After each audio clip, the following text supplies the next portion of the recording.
گھر ہیں، کیا ہے جی؟ گھر ہیں کہ جن گھروں کو اللہ بلند کرتا ہے، جن گھروں کو اللہ بلند کرتا ہے۔ صحابہ بڑے حیران ہوئے، یا رسول اللہ صلی اللہ علیہ وسلم ان گھروں کی نشانی کیا ہے؟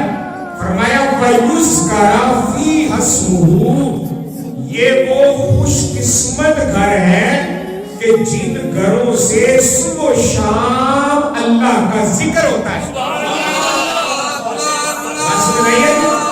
جن گھروں سے صبح و شام اللہ کا ذکر ہوتا ہے۔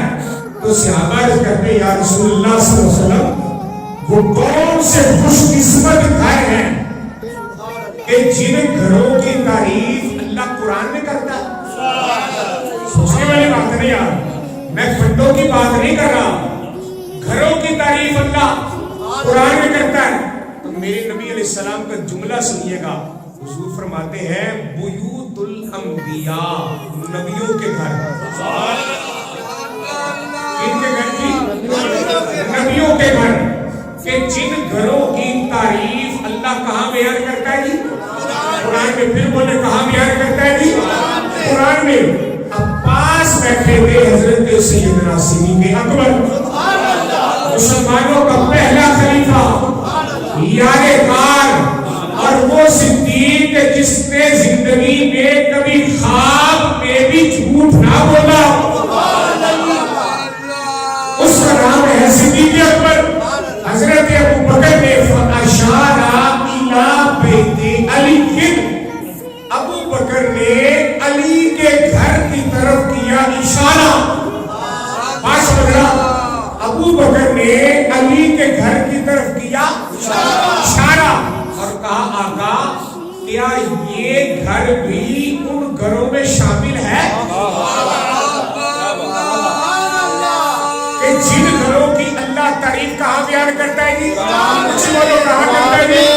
قرآن میں۔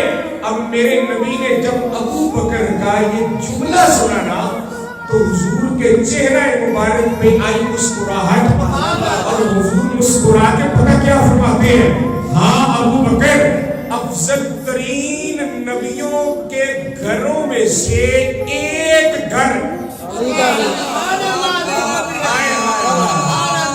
بات سمجھ آئی ہے کہ نہیں آئی؟